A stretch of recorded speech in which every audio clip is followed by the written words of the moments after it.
अस्सलाम वालेकुम students, welcome back to the channel mathematics by Arif Panjwani. आज चैप्टर 3 का लेक्चर नंबर 3 है हमारे पास।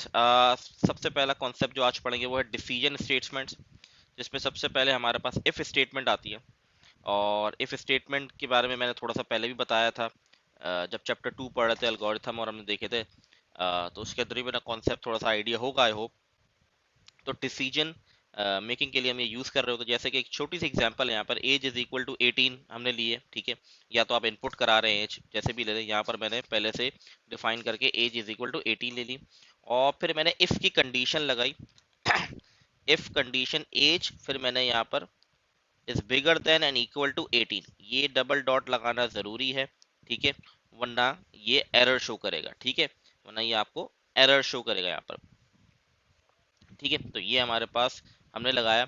अगर एज 18 के बराबर है या 18 से बड़ी है तो क्या हो जाएगा, प्रिंट हो जाएगा you are eligible to vote. I hope ये वाली बात क्लियर होगी, ठीक है। तो ये कॉलन कहलाता है डबल डॉट, तो इसको अप्लाई करना जरूरी है, वरना ये एरर शो करेगा। हो सकता है आपके पास कोड आ जाए और पूछा जाए बताएं इसके अंदर क्या एरर है। तो ये छोटी छोटी सी चीजें हैं जो थोड़ा सा आपने ध्यान रखना है, ठीक है। तो ये हमारे पास सिंपल सा कोड था इफ कंडीशन का, और इसमें आउटपुट आ जाएगा यू एलिजिबल टू वोट। दूसरा हमारे पास आता है एल्स इफ, मतलब एक कंडीशन अगर फॉल्स हो जाती है तो वो दूसरी कंडीशन पे जो भी हमने लिखा हुआ है वो प्रिंट कर देगा। इफ हमने नंबर लिया 7, ठीक है। नंबर यहाँ पर ले लिया 7, नम के अंदर 7 स्टोर करा दिया। 7 divide by 2 equal to 0, double equal to का मतलब मैंने बताया था कंपैरिजन के लिए। तो 7 मॉड्यूलस 2 डबल इक्वल टू 0, तो यहाँ पर रिमाइंडर बताता है तो रिमाइंडर 1 आएगा। तो मतलब ये वाली स्टेटमेंट इफ वाली फॉल्स हो जाएगी, मतलब ये प्रिंट नहीं करेगा। ये कंडीशन ट्रू नहीं होगी तो ये अंदर प्रिंट पे जाएगा ही नहीं, ये अलग दूसरे पे चले जाएगा, एल्स पे चले जाएगा।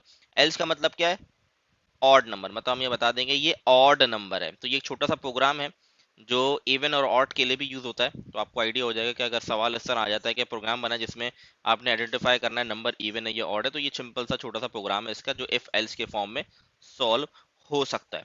क्योंकि इवन नंबर्स वो होते हैं जो 2 के टेबल में आते हैं, तो इसलिए अगर हम जो भी नंबर हम इनपुट ले रहे हैं, अगर वो इक्वल टू 0 आ जाता है मॉड्यूलस के बाद, क्योंकि डिवाइड मॉड्यूलस 2 से कर रहे हैं, तो अगर हमारे पास रिमाइंडर 0 आ जाता है तो वो फिर इवन कहलाएगा। रिमाइंडर 0 नहीं होगा तो वो एल्स पे चले जाएगा, वो ऑड नंबर कहलाएगा। तो यहाँ पर हमारे पास ऑप्शन आ जाएगा ऑड नंबर का, ठीक है।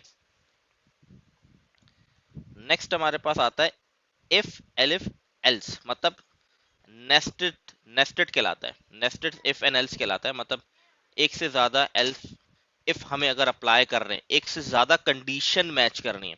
ऊपर सिर्फ एक ही कंडीशन लगी हुई थी कि if num modulus 2 is equal to 0। इसी तरह यहाँ पर सिर्फ एक ही कंडीशन थी, if age is bigger than equal to 18। अगर एक से ज्यादा कंडीशन टेस्ट करनी है तो फिर हम ये वाला यूज करते हैं यहाँ पर, ठीक है। फॉर एग्जाम्पल, मार्क्स अगर 85 हमने इनपुट कर लिए, तो पहली कंडीशन है अगर मार्क्स 90 के बराबर है या उससे ज्यादा है तो ग्रेड ए प्लस हो जाएगा। फिर एक और कंडीशन चेक करनी है, क्योंकि ग्रेडिंग में तो डिफरेंट टाइप ऑफ ग्रेडिंग होती है, ए प्लस बी सी डी, ठीक है। तो उसमें हमें डिफरेंट कंडीशन, मतलब एक से ज्यादा कंडीशंस लगानी है, तो तब हम ये वाला नेस्टेड इफ एल्स यूज करते हैं, ठीक है। तो elif marks is bigger than equal to 80 है तो ग्रेड ए आ जाएगा। Elif marks greater than equal to 70 तो ग्रेड बी आ जाएगा। और जो भी लास्ट चीज होगी उसमें हम एल्स यूज करेंगे। स्टार्ट इफ से हो रहा है, एल्स पे कंप्लीट हो रहा है, बीच में जितनी भी कंडीशन लगानी एलिफ लिख लिख के हम कंडीशन लगाते रहेंगे उसके साथ, लेकिन एल्स आएगा ही आएगा, ठीक है। क्योंकि एक चीज ट्रू नहीं है तो फॉल्स वाली कंडीशन लिखना जरूरी है। हाँ, आप कह सकते हैं पहले वाले एग्जाम्पल में नहीं थी, तो वो बेसिकली वो सिंपल सी एग्जाम्पल थी समझाने के लिए, तो उसमें नहीं थी। लेकिन यहाँ पर आप देखें, यहाँ पर है एल्स प्रिंट नीड इम्प्रूवमेंट, मतलब अगर 70 से कम नंबर है तो वो उसमें लिख देंगे नीड इम्प्रूवमेंट। तो यहाँ पर हमारे पास 85 है तो यहाँ पर ग्रेड ए प्रिंट हो जाएगा, जैसे कि यहाँ आउटपुट आएगा ग्रेड ए आया, ठीक है। ये हमारे पास एक और आ गया, नेस्टेड इफ आ गया यहाँ पर, ठीक है। अब इसमें क्या करना है, आप इसको गौर से देखिएगा। एज इज इक्वल टू 20 है, citizen is equal to true है, गौर से समझिएगा। पहली कंडीशन, ये इफ स्टार्ट हुआ, ये इसका एल्स है। जैसे मैंने बताया इफ है तो उसका एल्स होना चाहिए, ठीक है। If age is bigger than equal to 18 तो अंदर चले जाएगा। अगर एज जो है बड़ी है या बराबर है 18 के, तो ये इस फंक्शन के अंदर चले, मतलब ये इफ के अंदर चले जाएगा। अब उसके अंदर एक और कंडीशन नहीं लगा दी गई। अब ये देखें, इसका इफ ये रहा और इसका एल्स ये रहा। If citizen equal to true, मतलब सिटीजन अगर ट्रू है तो एलिजिबल टू वोट प्रिंट कर दो, वरना एल्स नॉट सिटीजन। अगर पहली वाली कंडीशन इफ वाली ट्रू होगी तो ये अंदर जाएगा, अगर ट्रू नहीं होगी, फॉर एग्जांपल एज 15 है, तो ये इफ के अंदर जाएगा ही नहीं, डायरेक्ट एल्स पे चले जाएगा, लिखेगा अंडर 18। तो इसको रन करना सीखे कि बेसिकली क्या क्या कंडीशन बन सकती हैं। अगर 15 होती तो ये इफ पे चेक करता, ये फॉल्स हो जाती कंडीशन, तो ये अंदर इसके फंक्शन में जाएगा नहीं, डायरेक्ट एल्स पे चले जाएगा, और एल्स पे लिखा प्रिंट अंडर 18। अगर ये कंडीशन ट्रू है तो अंदर जाएगा, फिर इसको एक और कंडीशन मिल रही है। अगर ये वाली कंडीशन नहीं होती, सिटीजन इक्वल ट्रू नहीं होती, तो ये एल्स पे जाता नॉट अ सिटीजन, तो ये प्रिंट हो जाता नॉट अ सिटीजन। अगर इफ के अंदर वाली दूसरी इफ वाली कंडीशन ट्रू नहीं होती तो ये एल्स पे चला जाता नॉट अ सिटीजन। तो कॉन्सेप्ट को समझने की कोशिश करें कि किस तरीके से, तो ये नेस्टेड इफ कहलाता है हमारे पास, एक साथ, ठीक है। और ऊपर हमारे मल्टीपल हम इफ और एल्स यूज कर रहे थे। आउटपुट आ गया एलिजिबल टू वोट, ठीक है। अच्छा, अब ये एक और हमारे पास स्टेटमेंट है पास। ये क्या करते हैं, the pass statement is one of the simplest statement in Python. Pass mean do nothing, Python read it, except it and move on to the next line. मतलब वो रीड करता है और नेक्स्ट लाइन पर चले जाता है, ठीक है। जैसे कि यहाँ पर लिखा मार्क्स इज इक्वल टू 85 है, ठीक है। If marks is bigger than 90, तो ये तो फॉल्स कंडीशन है, मतलब यहाँ पे तो नहीं जाएगा, ये एलिफ पे गया। Marks is bigger than equal to 80, बिल्कुल मार्क्स जो है बिगर है, बिगर देन 80 है, तो यहाँ चले जाएगा, ये इसके अंदर गया। तो पास क्या करता है हमारे पास, यहाँ पर कोई हमारे पास ऑप्शन नहीं है, तो पास क्या करेगा, नीचे ले जाएगा इसको, ठीक है। तो यहाँ हमारे पास ये नीचे चले जाएगा दूसरे एल्स पे, ठीक है। तो आई होप ये वाली बात क्लियर होगी, ठीक है। पास, तो इसका कोई भी आउटपुट जनरेट नहीं, मतलब एल्स पे भी नहीं जाएगा, कोई भी आउटपुट जनरेट ही नहीं होगा। अच्छा, एल्स पे भी नहीं जाएगा, सॉरी मैंने गलत बोल दिया, इसमें कोई भी आउटपुट जनरेट नहीं होगा, क्योंकि यहाँ पर कोई कंडीशन, मतलब यहाँ पर मैंने प्रिंट या कोई लॉजिक दी ही नहीं है कि अगर मार्क्स 80 से बड़े हैं तो क्या प्रिंट करना, क्या करना, मैंने डायरेक्ट पास कर दिया, तो कोई भी इसका आउटपुट जनरेट नहीं होगा। इस तरह के आपके पास प्रोग्राम आ सकते हैं और आपको कंफ्यूज करने के लिए कि इसका आउटपुट क्या है। मैं फिर से रिपीट कर देता हूँ, मार्क्स जो है इज इक्वल टू 85 है, तो पहली कंडीशन तो फॉल्स है, तो इसके अंदर तो यहाँ जाएगा ही नहीं, यहाँ भी नहीं जाएगा, ये एलिफ में गया। ये कंडीशन ट्रू है, और पास क्या करता है, डू नथिंग, कुछ भी नहीं करता, मतलब उसके अंदर कुछ मूव ऑन कर जाता है। तो मूव ऑन ये एल्स में नहीं करेगा, क्योंकि ये कंडीशन तो ट्रू है, ये अंदर जा चुका है। पास करेगा तो ये फंक्शन से बाहर आ जाएगा। हाँ, यहाँ पर ये एल्स खत्म होने के बाद कुछ लिखा होता, प्रिंट ए या कुछ भी लिखा होता, तो वो जरूर प्रिंट हो जाता, लेकिन यहाँ पर कुछ नहीं हुआ हमारा। आई होप ये वाली बात क्लियर होगी, क्योंकि एल्स इफ कंप्लीट होने के बाद अगर कोई लिखा हुआ होगा प्रिंट आएगा, तो फिर ये प्रिंट उसको कर देगा, ठीक है। लेकिन इसके बाद एल्स पास होने के बाद ये इफ और एल से बाहर आ जाएगा, और उसको बाहर आने के बाद अगर कुछ प्रिंट कराने को कहा जाएगा तो प्रिंट करेगा। तो इसका फाइनल, अगर ये ए लिखा होता है इस तरीके से, तो एंड में फाइनल आउटपुट ए आता है हमारे पास, ठीक है। आई होप ये वाली बात क्लियर होगी आप लोग को। लूप, लूप्स को पढ़ना बहुत जरूरी है। Loop is use to repeat a block of a code multiple time until a condition become false or until all item is sequence are proceed। तो लूप बेसिकली हमारे पास मल्टीपल टाइम्स, अगर हमें condition multiple time अगर run करना है code को, तो उसके लिए हम यूज करते हैं। एक हमारे पास फॉर लूप होता है, एक वाइल लूप होता है। वाइल लूप हम पहले भी देख चुके हैं चैप्टर 2 के अंदर, एल्गोरिथम सूडो कोड के अंदर। कंडीशन जब तक फॉल्स नहीं होती जब तक वो चलता रहता है। फॉर के अंदर ये होता है रिपीटेशन होती रहती है, हम उसमें रेंज बता देते हैं, उस रेंज के मुताबिक इसकी कंडीशन हमारे पास रन करती रहती है। जैसे कि यहाँ पर हमने देखे फॉर लूप को इस तरह, यहाँ कोलन लगाना यहाँ भी ज़रूरी है, इन चीज़ों को ध्यान रखिए। For I in range 1,6, range दी हुई है हमारे पास 1,6, और प्रिंट करना है आई को, ठीक है। मतलब स्टार्ट करना है 1 से और 6 से पहले पहले रोक देना। तो पहली आइट्रेशन चलेगी, स्टार्ट 1 से हो रहा है, तो 1 आ गया, प्रिंट हो जाएगा, यहाँ 1 आ जाएगा, फिर 2 आएगा, फिर 3 आएगा, फिर 4 आएगा, फिर 5 आएगा। तो यहाँ पर आके हम इसको रोक देंगे, ठीक है। आई होप ये वाली बात क्लियर होगी। ये रेंज के लिए हमारे पास यूज होता है, ठीक है। तो यहाँ हमारे पास 1 जो स्टार्टिंग है, ये हमें स्टार्टिंग बताता है कि स्टार्ट कहाँ से करना है। और यहाँ पर 6 जो है ये इंक्लूड नहीं है, मतलब ये बता रहा है 6 से एक नंबर कम, ठीक है। 6 से वो 5, तो ये 5 तक प्रिंट करेगा, ठीक है। आई होप ये वाली बात क्लियर होगी। आगे बढ़ते हैं हम, एक और एग्जांपल। यहाँ पर वाइल की एग्जांपल है, वही चीज काम हो रहा है जो ऊपर हो रहा था, लेकिन यहाँ पर वाइल के थ्रू कराया जा रहा है। आई इज इक्वल टू 1 लिया, अब i is lesser than equal to 5। पहले वो कंडीशन देखा भाई, आई की वैल्यू छोटी, आई की वैल्यू 1 है, बिल्कुल आई की वैल्यू 1 है जो कि छोटी है 5 से, तो अंदर जाएगी, अंदर प्रिंट करा देगी 1। और फिर नीचे क्या हो रहा है, ये क्या हो रहा है, ये आई के अंदर प्लस हो रहा है, ये फॉर्म में बता चुका था। तो आई के अंदर +1 हो रहा है, तो अब आई की वैल्यू क्या हो गई, 2 हो गई। अब वापस ऊपर जाएगा, कंडीशन में जाएगा, जब तक कंडीशन फॉल्स नहीं होगी चलता रहेगा। तो अब हमारे पास क्या हो गया, आई की वैल्यू 2 हो चुकी है, तो ये भी हमारे पास छोटा है, तो फिर प्रिंट करा देगा, 2 प्रिंट करा देगा, फिर इसी तरह जाएगा, 3 हो जाएगी, 3 चेक करेगा, 4 चेक करेगा, 5 में इक्वल टू तो 5 प्रिंट करेगा, लेकिन जैसे ही वैल्यू 6 होगी तो कंडीशन फॉल्स हो जाएगी और ये प्रोग्राम स्टॉप हो जाएगा, मतलब वाइल से वो बाहर आ जाएगा। फिर वाइल के बाहर कुछ लिखा हुआ तो प्रिंट कर देगा, लेकिन वाइल से ये बाहर आ जाएगा जैसे ही फॉल्स हो जाएगी। तो इन कॉन्सेप्ट को समझना बहुत जरूरी है, वाइल किस तरह वर्क करता है, फॉर किस तरह वर्क करता है, क्योंकि इसके रिलेटेड सवाल जरूर आएंगे हमारे पास। अच्छा जैसे वहां पर हमने इन और नॉट इन वाला कॉन्सेप्ट देखा था, और अभी हमने क्या कॉन्सेप्ट देखा था, पास वाला कॉन्सेप्ट देखा था। इसी तरीके से यहाँ पर हमारे पास लूप के अंदर हम ब्रेक, कंटिन्यू और एग्जिट का एक कॉन्सेप्ट देखते हैं।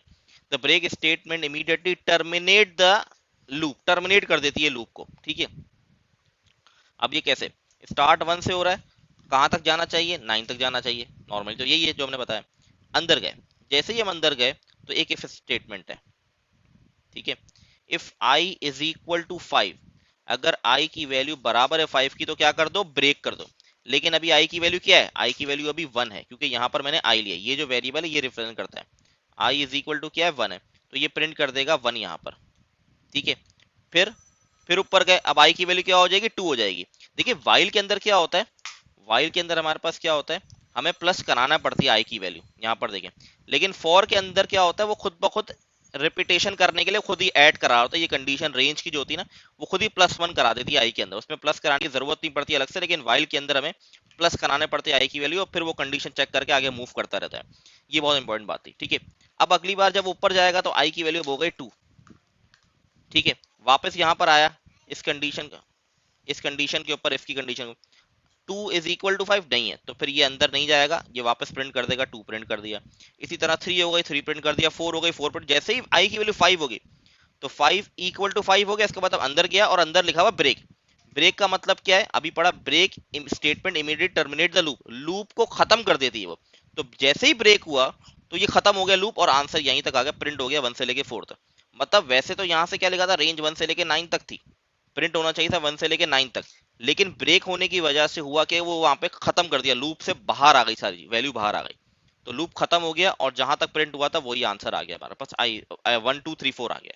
तो आई होप ये वाला कॉन्सेप्ट क्लियर होगा आप लोग को। अच्छा अगले ही है continue, the continue statement skip the current iteration move to the next one. Current iteration को वो स्किप कर देता है कंटिन्यू, और नेक्स्ट आइटरेशन में मूव कर जाता है। 1 से लेके 6 तक, मतलब 1 से लेके 5 तक इसको प्रिंट करना चाहिए, लेकिन अंदर कंडीशन है, if I is equal to 3 है तो कंटिन्यू हो जाए। तो पहले कंडीशन तो फॉल्स होगी क्योंकि आई की वैल्यू 1 है, तो 1 प्रिंट हो गया। फिर 2 भी नहीं है, वो प्रिंट हो गया। जैसे ही 3 इक्वल टू 3 आया तो इसमें क्या या इसमें क्या वर्क जाए, कंटिन्यू। और कंटिन्यू क्या करता है, वो आइट्रेशन को स्किप कर देता है, मतलब अब 3 प्रिंट नहीं होगा, और ये अगली आइट्रेशन पे ले जाएगा 4th वाली पे, तो 4th प्रिंट होगा, 5 प्रिंट होगा, ठीक है। कंटिन्यू क्या करता है, आइट्रेशन को स्किप कर दे, जैसे ही 3 इक्वल टू 3 हुआ अंदर गया तो इसको कंटिन्यू मिला, तो कंटिन्यू से होगा क्या कि आइट्रेशन स्किप कर देगा, डायरेक्ट वो प्रिंट पे जाएगा ही नहीं, वो डायरेक्ट ऊपर वापस दूसरी आइट्रेशन पे जाएगा, 4th वाली पे, ठीक है। अच्छा एग्जिट क्या करता है, पूरे फंक्शन को ही रोक देगा। जो हमारे पास ब्रेक था वो क्या करता था, वो जो है लूप को खत्म कर देता है, लूप को ब्रेक कर देता है, टर्मिनेट कर देता है लूप को, लूप से बाहर आ जाता है। अगर लूप के बाहर कोई प्रिंट की स्टेटमेंट है तो प्रिंट कर देगा। ये क्या करेगा हमारे पास, ये फंक्शन से ही एग्जिट हो जाएगा, फंक्शन उससे पूरा एग्जिट हो जाएगा, ठीक है। जैसे कि यहाँ पर रेंज 5 दी हुई है हमारे पास, ठीक है।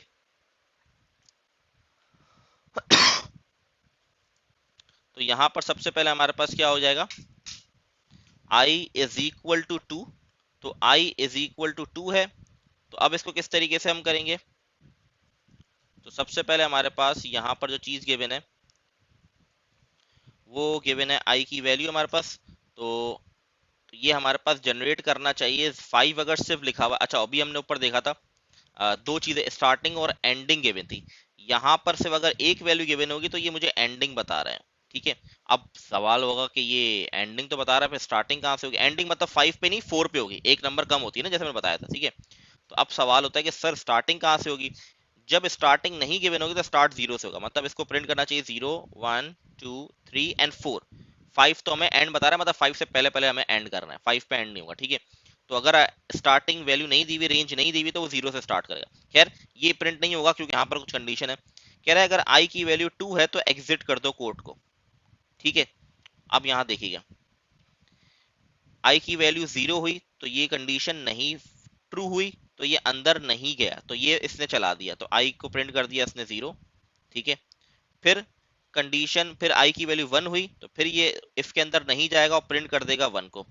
जैसे ही आई की वैल्यू 2 हुई तो इसने एग्जिट पे चले गया, आई की वैल्यू जैसे ही 2 हो गई तो ये एग्जिट पे चले गया, और एग्जिट पे जाने की वजह से पूरा कोड ही रुक गया इमीडिएटली। मतलब इसने ये भी प्रिंट नहीं किया क्योंकि ये चीज तो इफ के बाहर है, वरना प्रिंट करना चाहिए था इफ एंड। अगर यहाँ पर ब्रेक लगा हुआ होता तो ये क्या करता, प्रिंट एंड जरूर करता। 0 और 1 प्रिंट होने के बाद एंड भी प्रिंट होता अगर ब्रेक होता। तो ये छोटी छोटी बहुत छोटे छोटे कॉन्सेप्ट में पक्के होने चाहिए, लेकिन एग्जिट क्या करता है, पूरा ही कोड को रोक देता है। तो अगर कंडीशन के बाहर भी कोई कोड लिखा हुआ है तो वो भी नहीं चलेगा। ठीक है जी, आई होप ये वाली बातें आप लोग को क्लियर हो गई होंगी। बड़े सिंपल सिंपल से कॉन्सेप्ट है ये, ज्यादा मुश्किल चीजें नहीं है। अच्छा जी, आगे बढ़ते हैं हम। कुछ कोड्स यहाँ पर है मेरे पास। ठीक है, उसको कैसे रन करना है, ये क्या होगा, इसको थोड़ा सा देख लेते हैं हम, और फिर हम मूव करते हैं नेक्स्ट कॉन्सेप्ट के ऊपर। अच्छा, फॉर आई इन रेंज 10 20 और 2। अब ये क्या करेगा, 10 20 एंड 2 क्या करेगा, इसको थोड़ा सा कॉन्सेप्चुअली समझ लेते हैं। हमने देख लिया रेंज के अंदर अगर दो वैल्यू गिवन है स्टार्टिंग एंडिंग, वो किस तरह आइडेंटिफाई करेंगे, अगर ये गिवन तो वो किस तरह आइडेंटिफाई करेंगे। अब ये क्या बता रहा है, 10 22 का मतलब क्या है? 10 का मतलब है स्टार्ट, ठीक है, 20 का मतलब है स्टॉप, जैसे ही 20 आएगा स्टॉप हो जाएगा, उससे पहले पहले नंबर। ये हमें क्या बताता है, ये इंक्रीज बताता है। वैसे नॉर्मली इंक्रीमेंट क्या हो रहा था, 1 प्लस हो रहा था ना, फॉर लूप में अगर 1 प्लस होके ऊपर जाता 1 प्लस, यहाँ पर 2 लिखा हुआ है, इसका मतलब 2 प्लस किया जाएगा। मतलब आई की वैल्यू 0 है तो अगली आइट्रेशन में आई की वैल्यू 2 हो जाएगी, फिर 4 हो जाएगी, फिर 6 हो जाएगी। अब इस पे प्रिंट किया होगा वो देख लें। स्टार्ट कहाँ से हो रहा है, 10 से, तो पहले तो 10 प्रिंट हो गया। ठीक है, स्टार्टिंग 10 हो रही है, फिर मैंने क्या बताया आइट्रेशन क्या हो रही है, 2 हो रही है, तो अगला जो प्रिंट होगा वो क्या होगा, हमारे पास 12 प्रिंट हो जाएगा क्योंकि प्लस 2 हो गया, फिर 14, फिर 16 और फिर 18, और यहाँ पर आके रुक जाएगा क्योंकि अगली वाली 20 है और 20 पे तो स्टॉप होना है। 20 से पहले पहले स्टॉप हो रहा है, 19 नहीं आ रहा क्योंकि 2 प्लस हो रहा है। अगर यहाँ पर कुछ नहीं लिखा हुआ होता, जैसे कि प्रीवियस हमने देखा एग्जाम्पल कुछ भी नहीं लिखा हुआ, तो सिर्फ 1 प्लस कराया जा रहा था। ठीक है, तो ये बात आई होप क्लियर होगी आप लोगों को कि किस तरीके से इसको सॉल्व किया जा रहा है। तो ये हमारे पास आंसर आ गया। तो 10 computer, 12 computer, 14 computer, 16 computer, 18 computer, ये आपकी बुक की ही एग्जाम्पल है जो मैंने ली है। ठीक है, तो आई होप ये वाली चीज़ क्लियर होगी। अच्छा, नेक्स्ट एग्जाम्पल पे हम जाते हैं। ये हमारे पास है sum is equal to 0 for I in range 10। अब इसका मतलब आपको पता है स्टार्ट 0 से करेगा ये, और फिर कहाँ तक जाएगा, ये 9 तक जाएगा। ये वाली बात आई होप आपको ये चीज़ का आइडिया है। अब यहाँ पर ये क्या कर रहा है, इसको थोड़ा सा समझना पड़ेगा। तो पहले इस पे बेहतर रहेगा कि इसमें थोड़ा सा टेबल फॉर्म बना ले तो थोड़ा आसानी रहेगी। आइट्रेशन ट्रेसिंग टेबल अगर आपको याद हो, आई आई की वैल्यू है और यहाँ पर आई प्लस वन भी हो रहा है, और मतलब आइट्रेशन तो 1 प्लस होके ही हो रही है, कोई लिखी भी नहीं। और हम कह सकते हैं सम की वैल्यू क्या है। ठीक है, और सम को ही हम प्रिंट कर रहे हैं। तो पहली जब आइट्रेशन होगी हमारे पास फर्स्ट आइट्रेशन, तो आई की वैल्यू 0 है, तो 0 प्लस 1 1 हो गया। ठीक है, और 1 प्लस 0 क्योंकि यहाँ पर क्या है, क्या हो रहा है, सम के अंदर आई प्लस 1 हो रहा है। आई प्लस 1 की वैल्यू 1 है और इसकी वैल्यू पहले से इनिशियलाइज कर चुके हैं 0, तो क्या वैल्यू आ जाएगी मेरे पास, 1 आ गई। ये पहले हो गई। ठीक है, हमें 9 तक चलाना है, याद रखेगा। अगली आइट्रेशन पर आए, ये वैल्यू 1 हो गई, ये 2 हो जाएगी, और ये क्या हो जाएगी, ये हमारे पास 2 हो गई, तो ये हमारे पास 3 हो जाएगा। ठीक है, क्योंकि अब हमारे पास आई प्लस 1 की वैल्यू 2 है और सम की वैल्यू क्या हो चुकी है, 1 हो चुकी है, क्योंकि यहाँ पर जो भी आंसर आ रहा है वो सम के अंदर सेव हो रहा है। ठीक है, इसी तरीके से थर्ड आइट्रेशन पे आए, तो ये 2 हो गया हमारे पास, ये 3, और ये क्या हो जाएगा हमारे पास, 3 प्लस 3 हो जाएगा ना, क्योंकि अभी सम की वैल्यू 3 है जो स्टोर कर चुके हैं हम, और i प्लस 1 की वैल्यू भी 3 है, तो ये हमारे पास 6 बन जाएगा। इसी तरीके से 9 इटरेशन तक लेके चलेंगे इसको। ये हमारे पास फोर्थ इटरेशन हो गई। फोर्थ इटरेशन में ये हमारे पास 3 हो गया, ये हो जाएगा हमारे पास 4 हो जाएगा, और ये 6 प्लस 4 10 हो गया। ठीक है, अब ये सवाल मैं आप लोग के लिए छोड़ रहा हूँ, मैंने इसको एक आइट्रेशन और कर देता हूँ, बाकी बराबर 5 हो जाएगा यहाँ पर, ये 4 हो गया, ये 5 हो जाएगा, और ये हमारे पास 15 हो गया। अब आपने मुझे बताना है जब इसकी पूरी 9 मतलब आई की वैल्यू क्या होनी चाहिए, 9 जब हो जाएगी, यहाँ पर अभी 4 चल रही है ना, आई की वैल्यू देखते हैं ना, आई की वैल्यू हमारे पास जैसे ही सॉरी आई की वैल्यू जैसे ही हमारे पास 9 हो जाएगी, वहां पर आके कोड रुक जाएगा। ये 9, ये जो वैल्यू है, क्योंकि यहाँ पर रेंज किसकी बताई जा रही है, आई की ना, तो आई की वैल्यू 10 दी हुई है, तो आई की वैल्यू 9 तक मैं जा सकता हूँ। तो जैसे ही आई की वैल्यू 9 हो जाएगी, तो वहां पर कोड आपका रुक जाएगा। तो यहाँ पर जो भी सम आ रहा होगा वो आपने मुझे कमेंट में बताना है क्या सम आ रहा है, मतलब उसका सम एंड में प्लस होके क्या आ रहा है, तो फिर आपको पता चलेगा आउटपुट आपका क्या आ रहा है। ठीक है, आउटपुट में क्या, ये सारे आउटपुट ही हैं जो आएंगे ना, ये सब आउटपुट आएंगे ये सारे, क्योंकि फॉर का लूप चला है, तो 1 3 6 10 15 एंड में एक ये हमें सम बताएगा, तो वो आपने मुझे बताना है क्या एंड वाली वैल्यू वाली कमेंट में बताना है। ठीक है, तो आई होप ये वाली बात क्लियर। अच्छा जी, ये कुछ कोड्स हैं जो बेसिकली हमारे पास कुछ पैटर्न आउटपुट हमें देंगे किस तरीके से, और उसमें फॉर के अंदर नेस्टेड फॉर और नेस्टेड वाइल किस तरीके से अप्लाई करते हैं। इस तरह के सवाल ERQs में आने के बहुत ज़्यादा चांसेस हैं, तो इसके कॉन्सेप्ट को पहले समझ लें यहाँ पर। अब अगर आपको फॉर एग्जांपल इस तरह का पैटर्न आउटपुट देना है, ठीक है, तो किस तरीके से इसकी कोडिंग की जाएगी वो समझना बहुत ज़्यादा ज़रूरी है। ठीक है, और हर एक एक लाइन क्या डिस्क्राइब करी वो मैं समझाने की कोशिश करूंगा आप लोगों को। फॉर आई इन रेंज 5, मतलब 0 से लेके 4 तक, मतलब 5 तक स्टेप चलेंगे। ये जो आई है, पहला वाला जो फॉर है, ये रिप्रेजेंट कर रहा है, समझे आप, रॉ को, फर्स्ट रॉ को रिप्रेजेंट कर रहा है। ठीक है, मतलब ये रॉ को रिप्रेजेंट कर रहा है, ये याद रखें। इसके अंदर जब ये जाएगा नेक्स्ट वाले, ये भी 0 से लेके 4 तक रन करेगा, और ये रिप्रेजेंट कर रहा है हमारे पास कॉलम को। ठीक है, ये दो चीजें आप लोग याद कर लें।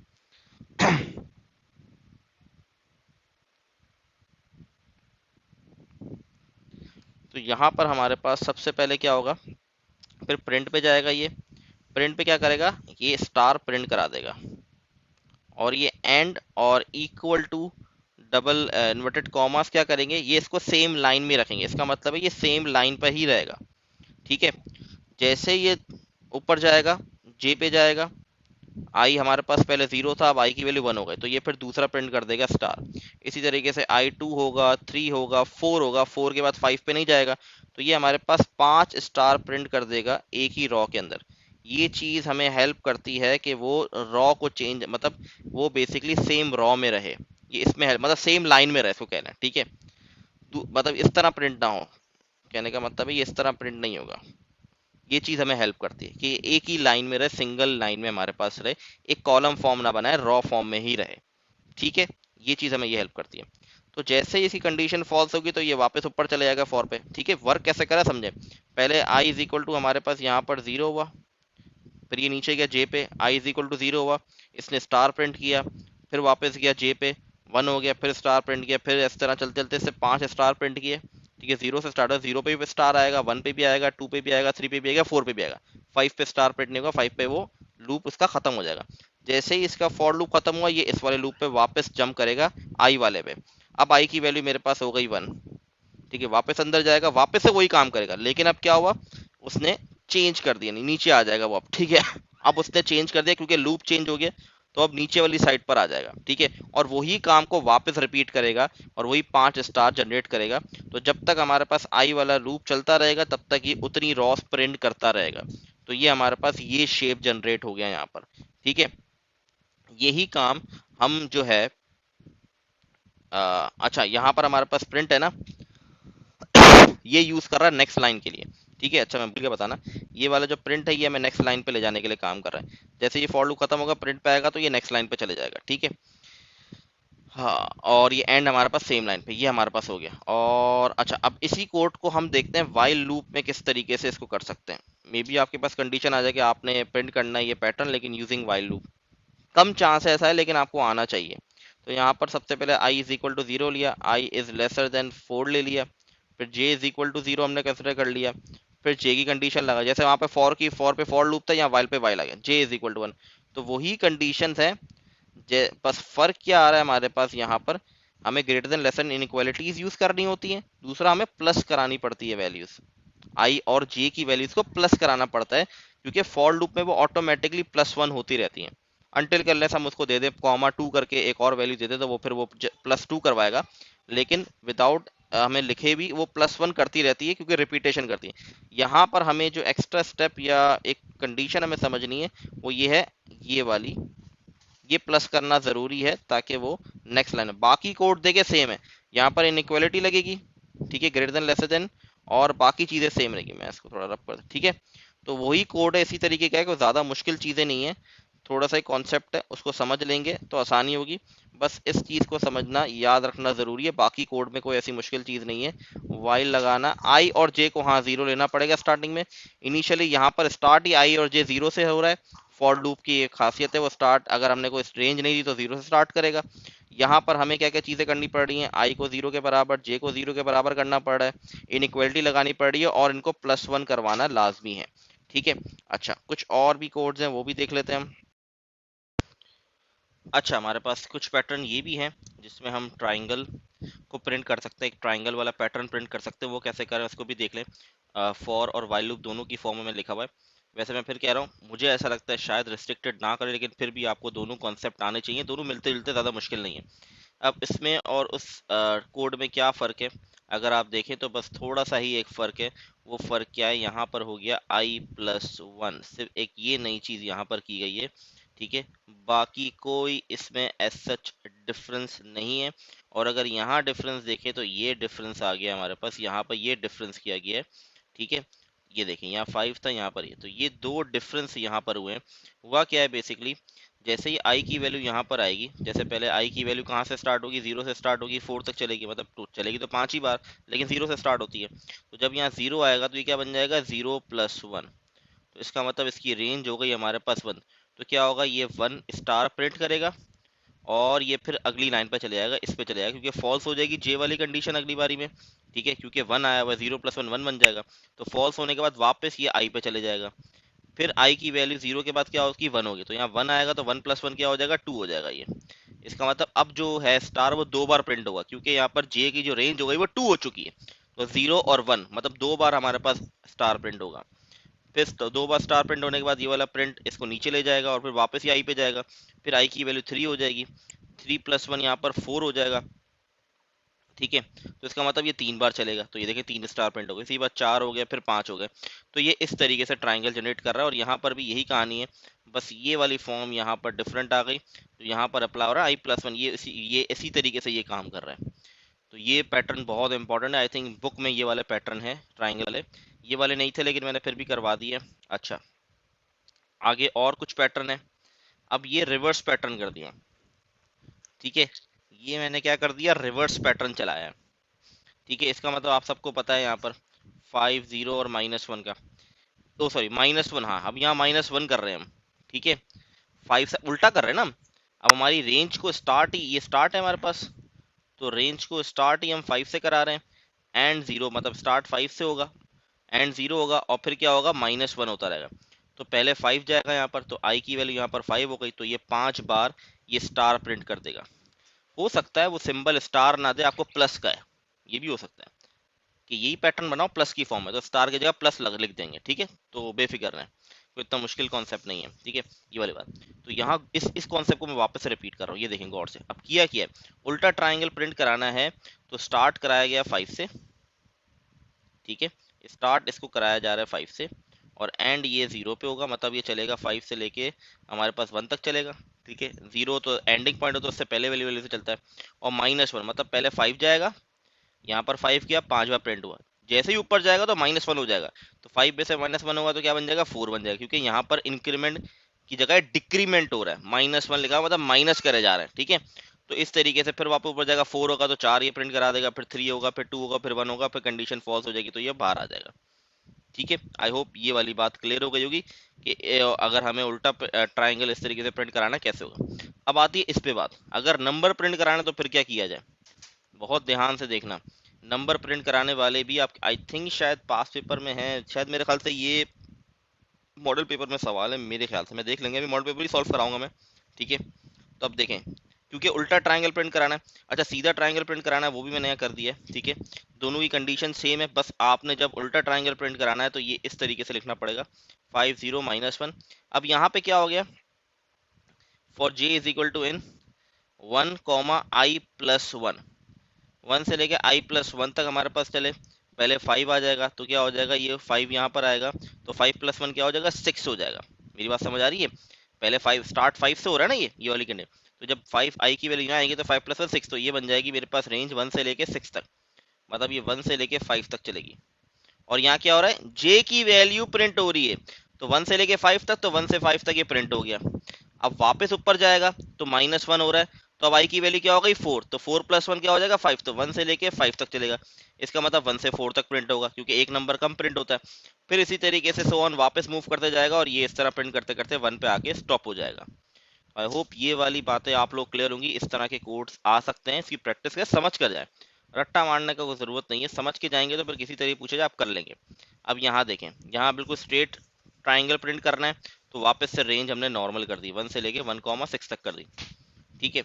नंबरिंग अगर वो बढ़ा दे तो आप भी यहाँ नंबर बढ़ा, हमें 5 तक नंबर चाहिए तो इसलिए 1,6, अगर 7 तक चाहिए होगा तो 1,7 ले लेंगे, ठीक है।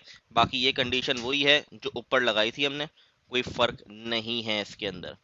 तो ये कुछ कोड्स है, मैं डिस्क्रिप्शन लिंक पे ये दोनों फाइल शेयर कर दूंगा, ठीक है। ये दोनों बहुत इंपॉर्टेंट, मतलब ये दोनों फाइलें बहुत इंपॉर्टेंट है, इसको अच्छे से समझ लें, कोई सवाल हो तो पूछ लें। अब हम स्टार्ट कर रहे हैं, मॉडल पेपर को सॉल्व करने जा रहे हैं, और उसमें जो जो सवाल है उसको सॉल्व करते हैं, ठीक है। अच्छा, पेपर 1 पे हम सबसे पहले आते हैं, ठीक है। द फॉर्मेट, अच्छा पहले, हाँ, the format of writing a multiple line command in the Python is, ये हमारे पास का करेक्ट ऑप्शन है, क्योंकि हम इन्वर्टेड कॉमास को यूज़ करते हैं, 3 कॉमास लगा दें या डबल इन्वर्टेड कॉमास लगा दें 3 बार, तो वो हमारे लिए मल्टीपल लाइन कमेंट के लिए यूज़ होता है, ठीक है। अच्छा, टर्टल पढ़ाने का, टर्टल जो ग्राफिक का कॉन्सेप्ट था वो पढ़ाने का टाइम नहीं मिल पाया, वो आप लोग बुक से गो थ्रू कर लेगा, इतना मुश्किल नहीं है। यहाँ पर पूछा the command to change the turtle pen colour to red is, तो इसका ऑप्शन डी हमारे पास, ठीक है। इसको आप देख लेंगे, बुक से आपने पढ़ा हुआ होगा तो एक बार गो थ्रू कर लेंगे तो इतना मुश्किल भी नहीं है, ठीक है। To utilize the date time module in Python the approximate syntax is, approximate syntax हमारे पास क्या है, इंपोर्ट डेट टाइम, ठीक है। हम इंपोर्ट डेट टाइम करेंगे तो हमारे पास क्या हो जाएगा, हम यूटिलाइज कर सकते हैं डेट टाइम के कॉन्सेप्ट को, ठीक है। ये इसका सिंटैक्स है, ठीक है। आई होप ये वाली बात क्लियर होगी। अच्छा, नेक्स्ट हमारे पास क्या, which of the following variable name follow all the naming rule and convention in Python. अच्छा, भी पाइथन के मुताबिक कौन का परफेक्ट नेम है, तो पाइथन के मुताबिक ये स्पेस आ रहा है, ये परफेक्ट नहीं है, यहाँ डैश आ रहा है, ये परफेक्ट नहीं है, एट द रेट से स्टार्ट हो रहा है, ये परफेक्ट नहीं है, ये परफेक्ट नेम है हमारे पास, ठीक है। ये हमारे पास जो है वो परफेक्ट नेम है, मतलब परफेक्ट है, जो पाइथन के सारे रूल्स को फॉलो करते हुए हमारे पास बना हुआ है। एट द रेट भी नहीं होगा, ठीक है, ये वाला हमारे पास परफेक्ट आंसर है। आई होप ये वाली चीज़ें क्लियर होगी, क्योंकि ये बेसिक्स पढ़ा चुका हूँ ये। अच्छा, एक कोड दिया गया, consider the given Python code. अब ये देखें, बड़ा इंपॉर्टेंट है, इंटर एक्सप्रेशन, ये एक्सप्रेशन इनपुट किया गया है, EVAL, ये क्या करता है, इसको यहाँ पर स्टोर किया गया और उसमें EVAL बना दिया। अच्छा, एक इंपॉर्टेंट बात, एक स्टूडेंट का भी सवाल था मेरे पास कि सर बॉड मास और पेमडास में फ़र्क है, पेमडास में मल्टीप्लाई पहले होता है, बॉड मास में डिवाइड पहले होता है। तो अगर सवाल इस तरह आए तो हम किस चीज़ को पहले फॉलो करें, अगर दोनों एक साथ आ जाएं तो हम अलगोरिथम में आ जाएं, सवाल ये था कि अलगोरिथम में अगर आ जाए तो हम किस चीज़ को फॉलो करें। देखिए, बॉड मास और पेमडास वैसे ही दोनों सेम ही चीज़ है, कोई ज़्यादा फर्क नहीं है, लेकिन अगर दोनों एक साथ चीज़ें आ जाती है, मल्टीप्लाई डिवीजन, तो आप हमेशा रूल होता है लेफ्ट टू राइट रूल होता है, लेफ्ट टू राइट रूल।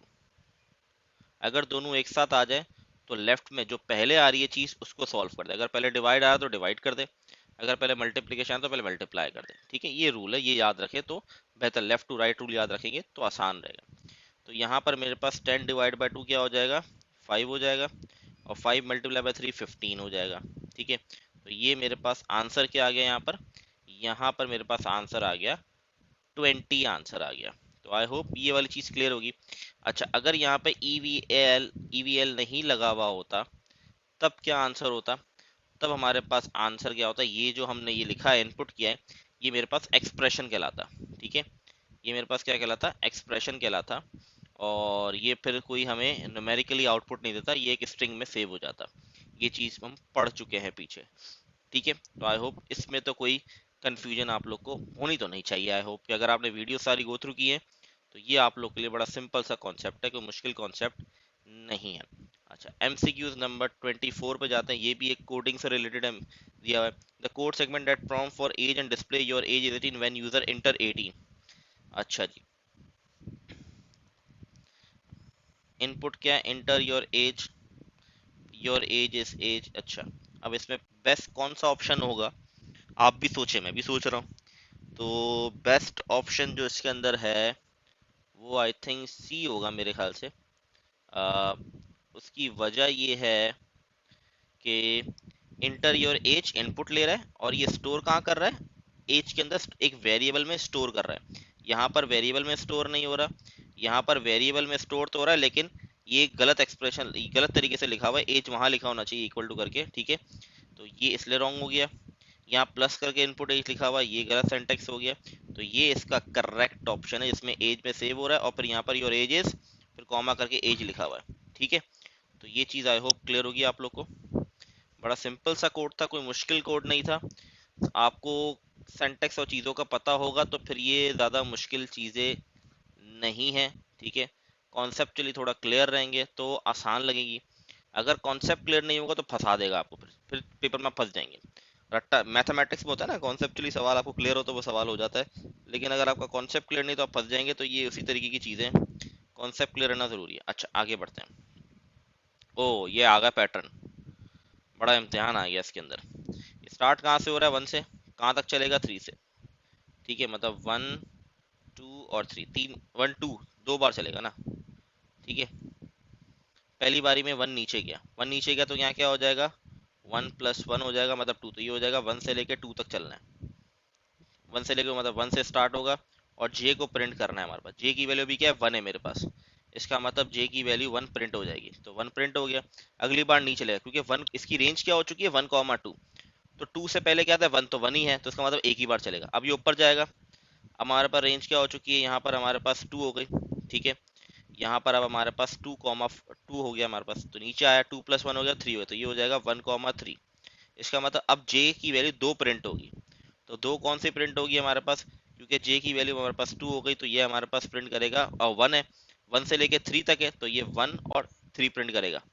1 और 2 प्रिंट करेगा, सॉरी उल्टा बोला, 1 और 2 प्रिंट करेगा। ठीक है, 1, 3 है तो 1 एंड 2 प्रिंट करेगा, वापस जाएगा और फिर हमारे पास वैल्यू आएगी, फिर यहाँ पर प्लस करेंगे। तो इसका करेक्ट ऑप्शन जो हमारे पास है वो ये आ रहा है। ये नहीं है भाई, ये मैंने गलती से लगा, ये इसका करेक्ट ऑप्शन आ रहा है। ठीक है, आई होप क्लियर होगी बात। मुश्किल नहीं है, वही चीज़ें जो भी सिखाई थी। ठीक है, और ये इसमें ही पूछ ली गई। तो रेडी रहें, पेपर में ये ज़रूर आपसे टेस्ट किया जाएगा, पैटर्न आपसे ज़रूर पूछा जाएगा। ठीक है, टर्टल वाली चीज़ को पढ़ लीजिएगा, वो भी ज़रूर आपसे पूछा जाएगा। उसके आने के चांसेस भी बहुत ज़्यादा हैं कि उससे एक एमसीक्यूज तो आएगा ही आएगा। तो उसको थोड़ा सा देख लें ताकि आपको कोई एमसीक्यूज ना रह जाए। और इसमें आखिरी एक कॉन्सेप्ट और भी है डीबगिंग का, उसको मैं थ्योरेटिकल चीज़ें हैं वो आप लोग पढ़ के चले जाइएगा, आपको बुक से ही मिल जाएंगे, चैट जीपीटी से मैं भी थोड़ा सा बता दूंगा, लेकिन आप लोग उसको थ्योरली पढ़ के चले जाएगा क्या क्या ज़रूरी होता है। डी मैं भी थोड़ा सा थ्योरी एंड में बताते हुए जाऊंगा ताकि आप लोग इसको देख लें।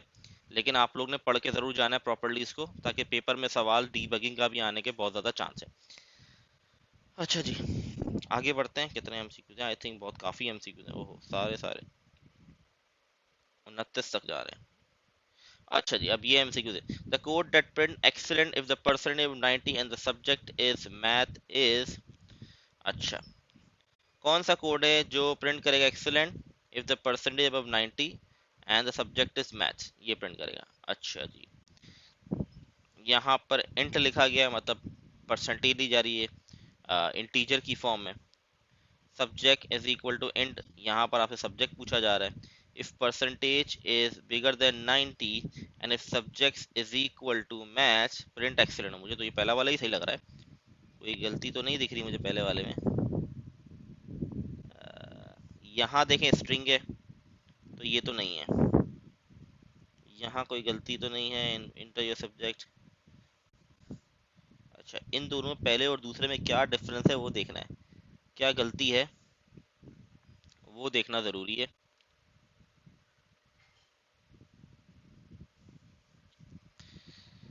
अच्छा जी, क्या गलती है? पहले और दूसरे वाले ऑप्शन बड़े ही मिलते जुलते हैं।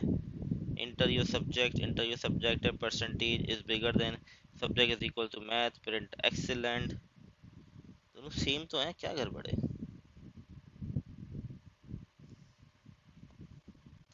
आई डोंट नो, मुझे कोई ये गलती है, कॉलन की गलती है। यहाँ पर कॉलन लगा हुआ है और यहाँ पर नहीं लगा हुआ। इतनी सी मिस्टेक उन्होंने छोड़ी है।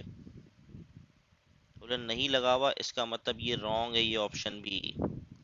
तो इतनी सी गलती की वजह से आपका गलत हो जाएगा, ठीक है।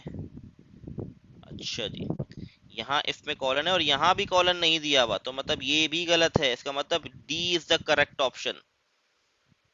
तो ये हमारे पास गलती ये वाली थी जिसमें मैंने आपको बताया। तो ये एक ऑप्शन की वजह से डी इसका करेक्ट ऑप्शन है, वरना ए बी और डी तो तीनों ही मिलते जुलते थे, बस इतना कॉलन की वजह से बहुत ही ज़्यादा सिमिलैरिटी थी इन लोगों में। तो आई होप ये वाली बात क्लियर होगी किस तरीके में चला मुझे, ठीक है। तो थोड़ा सा कॉन्सेप्ट क्लियर रखें इसके सेंटेक्स का, तो आसान रहेगा, मुश्किल नहीं है, हो जाएगा, कोई मुश्किल चीज़ नहीं है। अच्छा जी, नेक्स्ट बढ़ते हैं आगे हम। Consider the given Python code. अच्छा, पाइथन कोड दिया हुआ है, the output of the given code, output.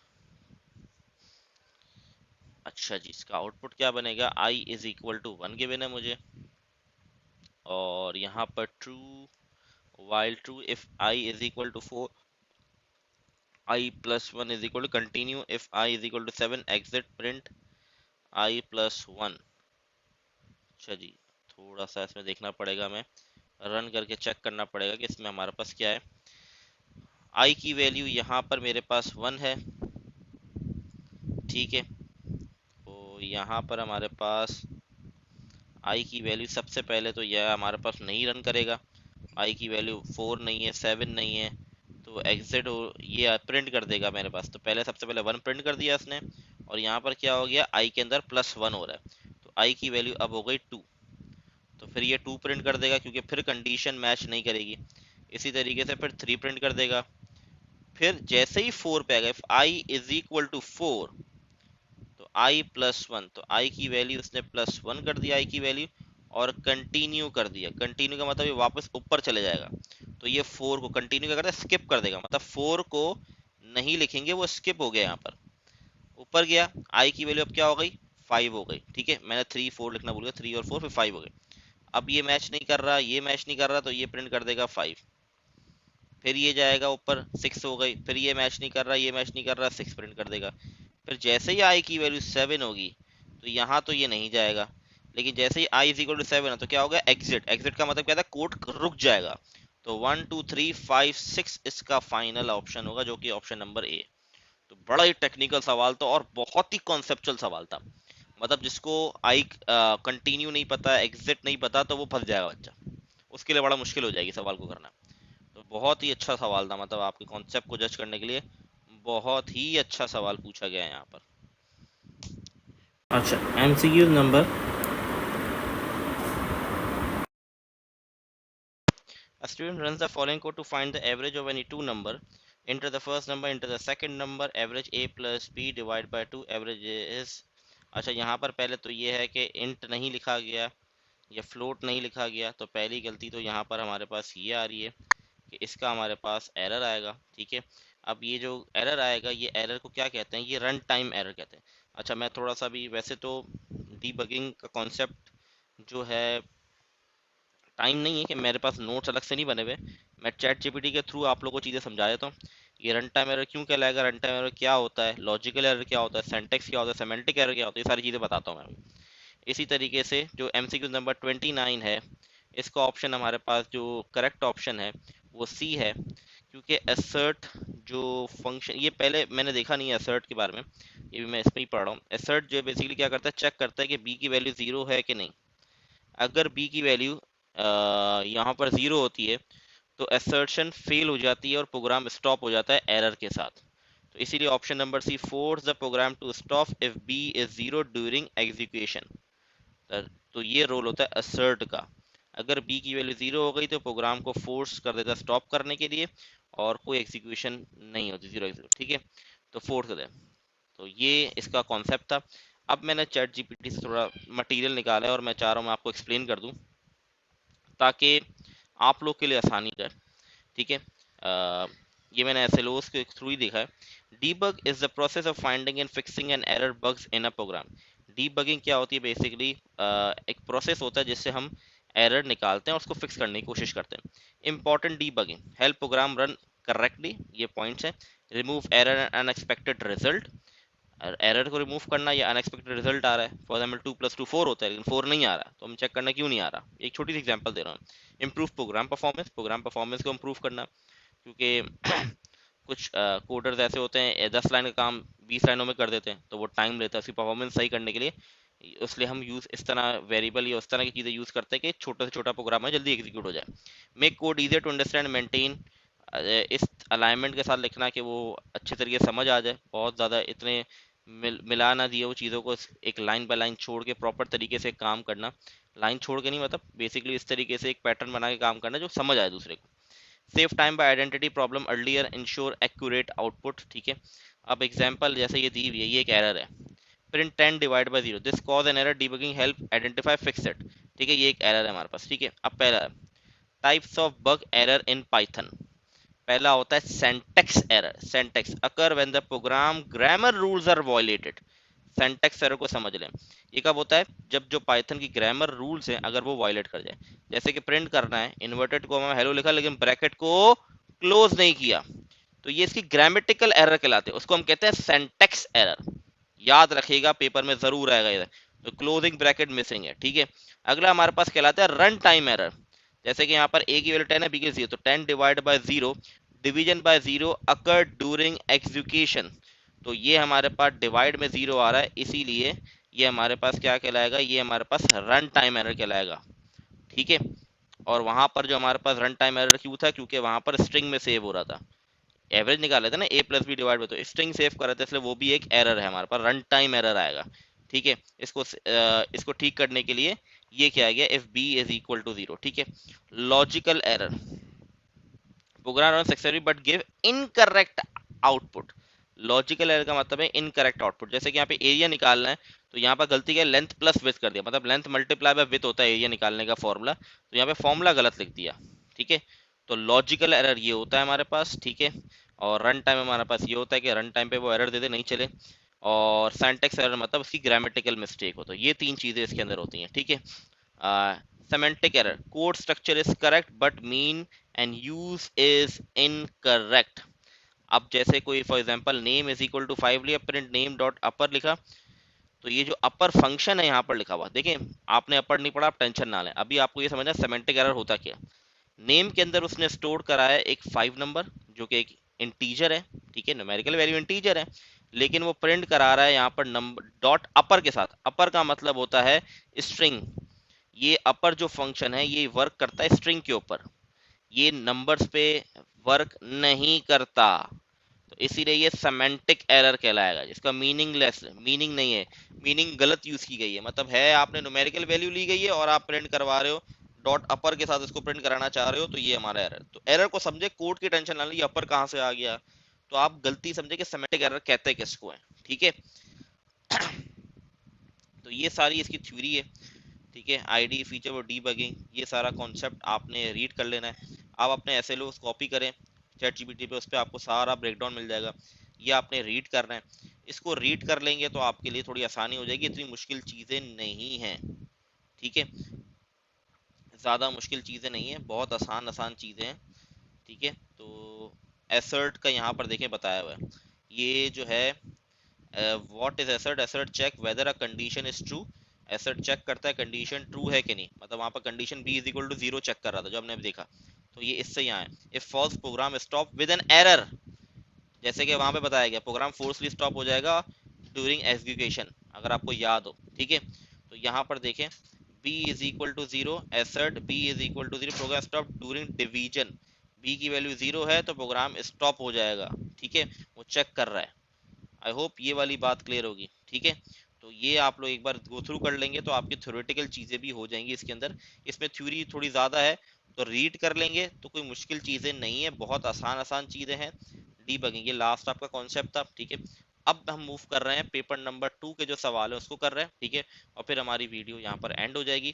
तो क्विकली वो स्टार्ट करते हैं। अच्छा, पेपर 2 के अंदर इसके अंदर 2 CRQs आने हैं और एक ERQ आना है। तो तकरीबन 13 नंबर ये आपका पेपर 2 में आएंगे और 30 नंबर का पेपर 1 में आएंगे MCQ।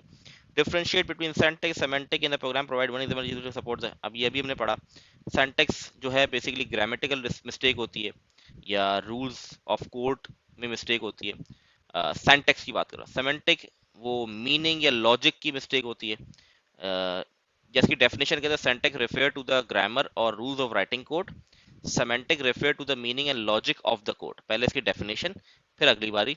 A syntax error occur when program rules are violated. A semantic error occur when code is syntactically correct but gives incorrect meaning or result.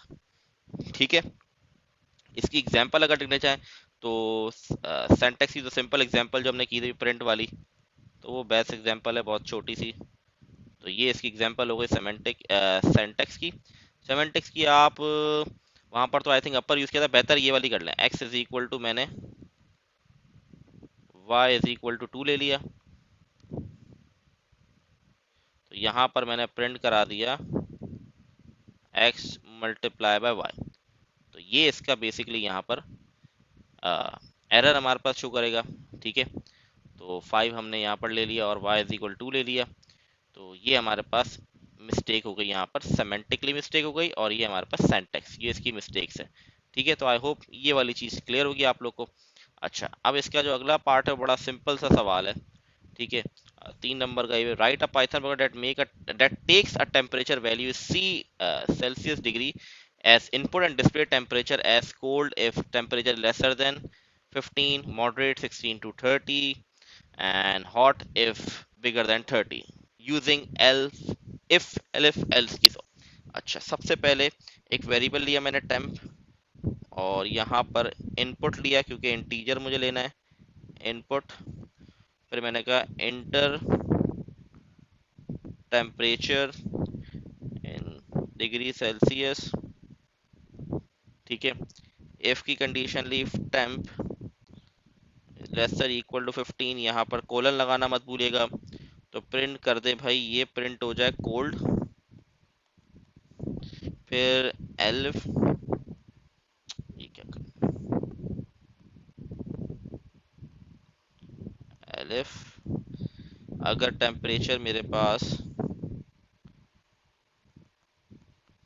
30 या उससे कम है तो यहाँ पर मेरे पास प्रिंट हो जाए मॉडरेट, ठीक है।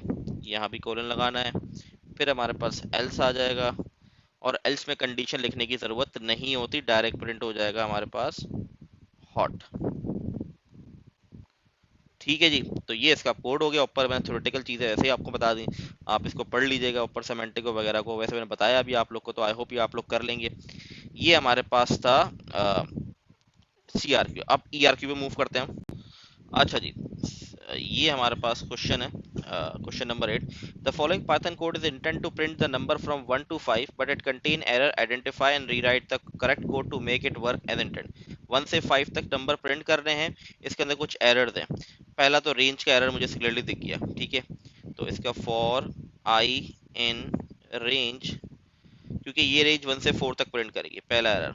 1 से 6 तक कर दूंगा इसको, और कॉलन नहीं लगा हुआ, दूसरा एरर। दो एरर हो गए, पहला 1 से 6, इसका 1 नंबर मिलेगा, एक कॉलन का, फिर एक और एरर ये रहा, 3 एरर होंगे। 3 नंबर का सवाल है तो 3 एरर ये हो गए और ये मेरे पास प्रिंट हो गया। तो ये इसका सिंपल सा 3 नंबर का सवाल था, बहुत ही सिंपल सा। अब ये आ गया, मेरा मशवरा ये आप लोग खुद ट्राई करें, अगर आपसे नहीं होता तो आप लोग मुझे मैसेज कीजिएगा, ठीक है। और तो मैं आप लोगों को एक पिक्चर शेयर कर दूंगा जिसके अंदर इस पूरे सवाल का सॉल्यूशन आपको मैंने सॉल्व किया वो आपको मिल जाएगा। लेकिन पहले आप लोग खुद ट्राई करें, क्योंकि आपने आज वीडियो में सीखा है, ताकि आपको आइडिया हो कि आपको कितना समझ आया है। ये समझना बहुत ज़रूरी है कि आपको समझ आया भी कि नहीं आया, ठीक है। तो ये आप लोग ट्राई करें, अगर ये हो जाता है आपसे तो वेल एंड गुड है, नहीं होता तो आप मुझे कमेंट में बताएं, तो मैं इंशाल्लाह आप लोगों को करा दूंगा, कोई मसले की बात नहीं है। अब आते हैं खतरनाक सवाल के ऊपर। Write a program develop a basic billing system for grocery store that takes the price and quantity of two different items from the user. Price लेनी है, क्वांटिटी लेनी है, two different item from the user. Calculate the total cost of each item and grand total. Apply 10% discount if the grand total is more than 1000. Display all calculated value. Compare and display the item that is more expensive based on total cost. तो काफ़ी lengthy है, इससे बेहतर तो यही है कि पहला वाला सॉल्व कर लिया जाए। बहुत लंबा सवाल ये है। इसको सॉल्व करने के लिए मैं सबसे पहले दो आइटम के इनपुट लेने, तो सबसे पहले मैं कह लेता हूँ प्राइस 1, फ्लोट ले लिया। फ्लोट क्यों लिया? क्योंकि आइटम की प्राइस हो सकती है कुछ पॉइंट्स वगैरह में हो, कुछ हो, ठीक है, तो इसलिए ले लिया यहाँ पर। एंटर प्राइस ऑफ आइटम 1, फिर मैंने लिया प्राइस 2, फिर फ्लोट ले लिया मैंने। Input enter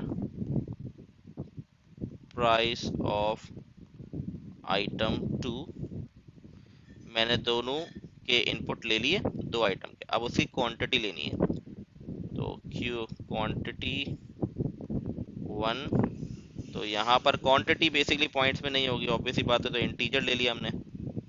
input enter quantity of item 1, इसी तरीके से क्वांटिटी 2, तो input enter quantity of item 2, ठीक है। तो ये हो गया। अब कैलकुलेशन पर आते हैं। पहले हमने लिया टोटल 1, ठीक है, उसकी प्राइस 1 मल्टीप्लाई बाय क्वांटिटी 1, नाम आप कुछ भी रख सकते हैं। फिर टोटल 2 कर लिया मैंने, जिसमें प्राइस 2 मल्टीप्लाई बाय क्वांटिटी 2, ठीक है। अब इसका ग्रैंड टोटल कर लेते हैं। तो टोटल 1 प्लस टोटल 2, ठीक है। अब आती है डिस्काउंट की बारी। Calculate total cost for each item and the grand total, ये हमने दो स्टेप कर लिए, ठीक है। अब तीसरे स्टेप पे आते हैं। यहाँ पर हमें थोड़ी कंडीशंस लगानी पड़ेंगी। Apply a 10% if the grand total is more than 1000, 10% discount लगेगा अगर मोर देन 1000 बन रहा है हमारे पास, ठीक है। तो हमने यहाँ पर एक वेरिएबल ले लिया, मैं यहाँ पर कर देता हूँ, ठीक है। यहाँ हमने वेरिएबल ले लिया डिस्काउंट का, जिसकी वैल्यू 0.0 ले लिया हमने, ठीक है, फ्लोट में। तो if grand total is bigger then 1000, तो यहाँ पर क्या हो जाए, 10% इनको डिस्काउंट मिल जाए। तो 10% होता है 0.10 मल्टीप्लाई बाय ग्रैंड टोटल, ठीक है। ग्रैंड टोटल का हम 10% निकालेंगे और फिर हम अमाउंट पेएबल, तो हम ग्रैंड टोटल में से माइनस कर देंगे डिस्काउंट को, ठीक है। तो 10% जो भी अमाउंट, अगर 1000 से ऊपर के पैसे बन गए तो उसमें से हमने 10% निकाला, फॉर एग्जाम्पल 10% बन रहा है हमारे पास 100 रुपये, तो फिर हम टोटल में से 100 रुपये माइनस करेंगे, तो फिर इसका मतलब 900 रुपये इसको पे करने होंगे, माइनस डिस्काउंट, ठीक है। ये हो गया हमारे पास, ये हमने ये वाला स्टेप भी कर दिया। अब आगे वो क्या पूछ रहा है, display all calculated value, compare display the item that is more based on the total cost. अच्छा भाई, अब ये हमें ये डिस्प्ले करना है भाई, कौन सा ज़्यादा है हमारे पास आइटम, ठीक है। तो हमें ये यहाँ पर इसको डिस्प्ले ऑल द कैलकुलेशन भी करनी है और हमें टोटल कॉस्ट, तो यहाँ पर थोड़ी सी और गेम खेलनी पड़ेगी हमें। डिटरमाइन मोर एक्सपेंसिव आइटम बताना है, तो if total one I think मैंने किस तरह लिखा था, यहाँ मैंने यूज नहीं किया था ये। तो total 1 is bigger then total 2, अगर बड़ा है तो मोर एक्सपेंस में मैंने सेव करा दिया item 1, total 2 is bigger then total 1, so more expensive मैंने स्टोर करा दिया आइटम 2, ठीक है। और एल्स लिख दिया, एल्स पे क्या होगा, दोनों सेम है, तो यहाँ both item have same amount, ठीक है। आज डिस्प्ले कर देंगे आप, रिजल्ट डिस्प्ले करना कोई मुश्किल काम नहीं है, ठीक है। तो आपने सारी कैलकुलेशन को डिस्प्ले कर देना है, ठीक है। तो इसका मतलब आप प्रिंट कर दोगे आइटम 1 की अमाउंट, आइटम 2 की अमाउंट पे ग्रैंड टोटल। तो प्रिंट करना तो आई होप आप लोग को आता होगा, इतना कोई मुश्किल काम नहीं है। प्रिंट लिखेंगे यहाँ पर, जैसे कि मैं एग्जांपल के तौर पे दे रहा हूँ, आइटम 1